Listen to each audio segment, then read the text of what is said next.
I represent Mr. Williams, and my statements are in regards to my representation of Mr. Williams. All right. He has two attorneys. Okay, yeah, he does, but The court, now having found Mr. Steele in contempt, if the court continues in that position, that leaves Mr. Williams represented, at least at this juncture, by myself. That puts me in a position of making sure the court is aware that I'm in receipt of the same information that Mr. Steele received. I'm of the same opinion that the court is engaged in behavior that I believe compromises and corrupts the continuation of this trial. I do believe that we are entitled to and should receive a copy of the transcript so that a full investigation can be made as to what we believe has occurred here. And so I take the same position as Mr. Steele. I am asking for a mistrial, as he did previously, and I'm telling the court that I do not believe that we can proceed at this point based upon the information that we've received. all right. So, And frankly, I don't believe the state has any say in that. My statements are in regards to my representation of Mr. Williams, and if Mr. Steele is going to be held in contempt, I have exactly the same position. I also do not. well, believe I asked him, so I didn't ask you. Yeah. So, but I'll leave it at that. Okay.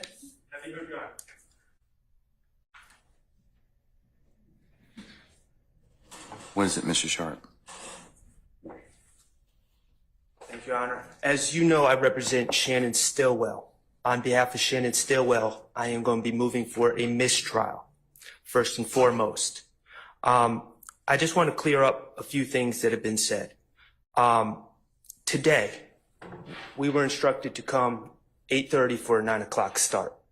I would not be honest with the court if I said I was here at 8:30, but I was probably here at about 8:40. We did not start till approximately, I'm estimating 11 o'clock. Clearly, we figured something was going on. We were given no information about any meeting, who was meeting, what the meeting was about, or whether the meeting was ex parte or not ex parte, who requested the meeting, who was in the meeting. We were completely in the dark, and quite frankly, we kind of remain in the dark. I am not a false accuser, okay? I do not just willy-nilly accuse people of things. So, I'm not going to throw out spurious allegations like the ones that have been thrown at me over the past couple days that are absurd. But I will say, Your Honor, what I do know is, just based on what we've heard over the last 20 minutes, it appears there was a meeting that I knew nothing about that involved Your Honor, the district attorneys, and a witness who had been sworn in. My client was not given an opportunity to be present at this critical stage. This was a critical stage in this trial. That error is a foundational structural error in this case, and it is the cause for an immediate mistrial. Additionally, Your Honor, I believe that this meeting, again, I'm going to ask for the transcript, and I'm going to ask for the recordings as well, should they exist. But I believe that this meeting with a witness without us present may have made the district attorneys and or Your Honor a witness to this in this case, a material witness in this case. And finally, Your Honor, I'm going to ask for, as soon as possible, I'm going to ask that these proceedings be halted until we can obtain an accurate final transcript for what occurred, where none of the defendants or defense counsel were present for, and also the recordings of that meeting so we can see where we are. Again, I'm not going to sit up here and make false accusations or spurious allegations, but I do think we need to figure out what happened. We need to be in the know and not in the dark about what happened when a meeting occurs with a witness that has been sworn in, and we're not invited to the party. So those are my requests, Your Honor.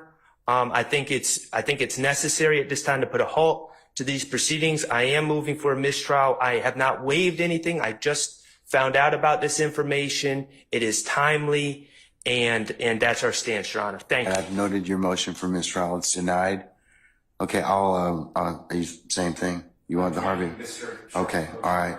Okay, Mr. I'm adopting all of the statements. All right, Good afternoon, Your Honor. Carlton Matthews here on behalf of Mr. Mark Huey. okay. We are also adopting all the arguments that have been made by All right, sir. Attorney Steele, by Attorney Keith Adams, by Attorney Max Schardt, by Attorney Douglas Weinstein. We also, Your Honor, we were here at the appropriate time, and when the court did come out, we were not made aware that there had even been an communication that was had, that was on the record, just in the point of just letting the parties know that there had been this particular meeting. I had my suspicions that that was likely what was going on, but I could not reduce that to a fact.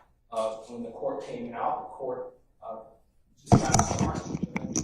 We believe that based upon, again, ex parte, we don't have to know the substance all the time. Just the fact that there was that meeting, Your Honor, would have at least put us on some notice that there was something that was going on, even beforehand. I thought that would have been the appropriate move, but nonetheless, Your Honor, I'm asking the court for a mistrial. I believe that it's appropriate here under these facts and circumstances. Thank you. All right, motion for mistrial denied. Ms. T. Williams? All right, thank you, madam. Motion's denied. Mr. Garner?